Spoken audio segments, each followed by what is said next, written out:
জীবনের 3টি কথা মনে রাখবেন। নাম্বার 1, কখনো জবাব দেবেন না যখন রেগে থাকবেন। নাম্বার 2, কখনো প্রতিজ্ঞাবদ্ধ হবেন না যখন আনন্দ থাকবেন। নাম্বার 3, কখনো কোনো সিদ্ধান্ত নেবেন না যখন দুঃখী থাকবেন। যে তোমার কাছে এসে অন্যের নিন্দা করে সে তো তোমার নিন্দাও অন্যের কাছে করবে। এই ধরনের লোক থেকে নিজেকে যত দূরে রাখা যায় তত মঙ্গল। বাবা কম দামি মোবাইল কিনে দিলে ছোট মনে করো না। মনে রেখো, যা তোমার কাছে অল্প তা তোমার বাবার কাছে রক্ত বিক্রির গল্প। মানুষ কানা খোড়া অন্ধ পঙ্গু হলেও তাকে নিয়ে সংসার করা যায়, কিন্তু যদি মানুষের চরিত্র খারাপ হয় তাহলে তাকে নিয়ে সংসার করা যায় না। পৃথিবীর সব ভালোবাসাই মূল্যহীন মায়ের ভালোবাসার কাছে। পোশাক হয়ে গেল ছোট, লজ্জা চলে গেল। শিক্ষক হয়ে গেল ব্যবসায়ী, শিক্ষা চলে গেল। মানুষ হলো টাকার গোলাম, মনুষ্যত্ব চলে গেল। জীবনে টাকা নয়, ব্যবহারটা অনেক বড়। কারণ শ্মশানে হোক কিংবা কবরস্থানে 4 কোটি টাকা নয়, 4 জন মানুষই ছাড়তে আসবে। জন্ম থেকেই কেউ সংসারী মেয়ে হয়ে আসে না, তাই ঘরের বউকে কটূক্তি না করে সুন্দর ব্যবহার করে তাকে দায়িত্ব বুঝিয়ে দিন। গতকাল চলে গেছে, আগামীকাল এখনো আসেনি। আমাদের জন্য আছে আজকের দিন, তাই এখনই শুরু করে দিন। নিজের ছায়াটা যখন কালো তখন রূপের বড়াই করাটা বেমানান। কারণ রূপ দেখে মানুষকে শুধু চিহ্নিত করা যায়, কিন্তু মানুষ চেনা যায় না। জিন্দা থাকলে নিন্দা হবেই, মৃত মানুষের প্রশংসা তো শত্রুও করে। মোমবাতি হওয়া সহজ কাজ নয়, আলো দেওয়ার জন্য প্রথমে নিজেকেই পুড়তে হয়। একজন ভিক্ষুক তোমার দিকে তখনই হাত পাতে যখন তার মনে হয় তাকে কিছু দেওয়ার সামর্থ্য তোমার আছে এবং তুমি তাকে নিরাশ করবে না। বেশি টাকা উপার্জন করাটা গর্বের বিষয় নয়, হালাল উপার্জন করাটা গর্বের বিষয়। চরিত্রহীন স্বামীর সঙ্গে রাজপ্রাসাদে থাকার চেয়ে গরিব আদর্শবান স্বামীর সঙ্গে কুঁড়েগড়া থাকা অনেক সুখের।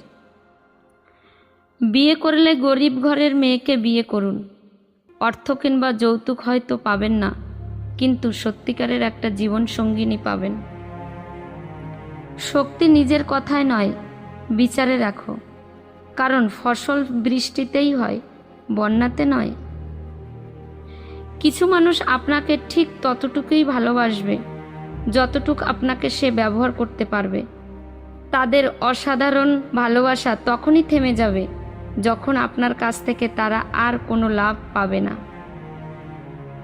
তাড়াহুড়ো করা পাওয়া জিনিস বেশি দিন টিকে থাকে না, আর যে জিনিস বেশি দিন ধরে টিকে থাকে তা তাড়াহুড়ো করে পাওয়া যায় না। মিথ্যাবাদীরাই এখন সবার প্রিয় হয় এবং সবার ভালোবাসা পায়, আর সত্যবাদীরা পায় অপমান ও অবহেলা। স্বার্থের পৃথিবীতে ভালো খারাপ বলে কিছু হয় না। তুমি যার মন রাখতে পারবে তার কাছে ভালো, আর যার মন রাখতে পারবে না তার কাছে তুমি খারাপ। মূর্খ লোকের জন্য সমাজ নষ্ট কখনোই হয় না, সমাজ নষ্ট হয় শিক্ষিত লোকের মূর্খ স্বভাবের জন্য। জীবনে যা চাও সব একদিন পাবে, শুধু সৎ থাকো আর কারুর ক্ষতি না করে সামনে এগিয়ে চলো। ষড়যন্ত্র করে কাউকে সফল হতে দেখিনি, তবে ধ্বংস হতে দেখেছি। অন্যকে ছোট করে কাউকে বড় হতে দেখিনি, তবে ঘৃণিত হতে দেখেছি। মায়া আর মুগ্ধতা মাকড়সার জালের মতন, একবার জড়িয়ে গেলে তার থেকে বেরিয়ে আসা খুব কঠিন। সুন্দর রূপ একদিন নষ্ট হয়ে যাবে, কিন্তু সুন্দর মন কখনো নষ্ট হবে না। তাই মানুষের মন দেখে ভালোবাসুন, গায়ের রং দেখে নয়। অপরিচিত কারোর সাথে কথা বলার আগে মার্জিত ভাষায় কথা বলুন, কারণ আপনার কথা বলার ধরনই বলে দেবে আপনি কোন পরিবার থেকে বেড়ে উঠেছেন। টাকা বলে আমাকে পেয়ে সব ভুলে যাও, সময় বলে আমাকে অনুসরণ করো, বাকি সব বাদ দাও। ভবিষ্যৎ বলে আমাকে নিয়ে বেশি বেশি ভাবো, বাকি সব ছাড়ো। কাউকে তার ভালো মন্দ বেশি বোঝাতে যাবেন না, এতে আপনিই খারাপ হয়ে যাবেন। বরং তাকে ছেড়ে দিন। সে যখন ঠকবে বা বিপদে পড়বে, তখন সে এমনিতেই আপনার মূল্য বুঝতে পারবে। স্বপ্ন দেখা যায়, ধরা যায় না। জীবন ভাঙা যায়, গড়া যায় না। মন দেওয়া যায়, ফেরত নেওয়া যায় না। ভালোবাসা সৃষ্টি করা যায়, শেষ করা যায় না। মাঝে মাঝে পিছনে ঘুরে প্রতিবাদের গর্জনটাও করা উচিত, নয়তো সবাই তোমার মৌনতাকে দুর্বলতা ভেবে নেবে।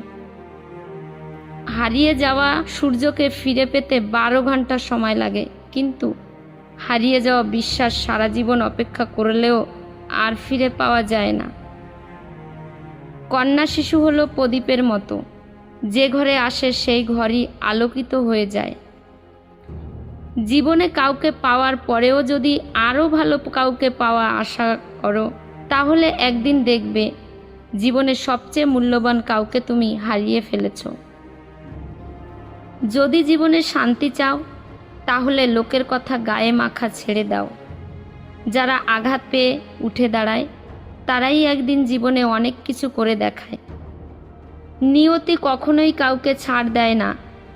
যে যাই হোক না কেন, ঠিক সময়ে তার প্রাপ্য সে ঠিক নিজেই বুঝে পাবেই। সম্পর্ক কখনো দূরত্বের বা সময় না দেওয়ার কারণে নষ্ট হয় না। সম্পর্ক নষ্ট হয় অহংকার, অসম্মান, স্বার্থপরতা আর বিশ্বাসঘাতকতার মাধ্যমে। দক্ষতা তৈরি হয় অভিজ্ঞতা থেকে, আর অভিজ্ঞতা আসে ব্যর্থতা থেকে। তাই ব্যর্থতা খারাপ কিছু নয়, এটা সাফল্যের প্রথম ধাপ। কারো ব্যবহার দেখে, টাকা দেখে কাউকে সম্মান করা উচিত নয়, সততা দেখে সম্মান করা উচিত। কারণ ব্যবহার তো ভালো হয় শয়তান ও চিটিংবাজেরও। সৎ এবং মহৎ লোকেদের সমালোচনা করা খুবই সহজ, কিন্তু তাদের মতো হওয়াটাও অনেক কঠিন।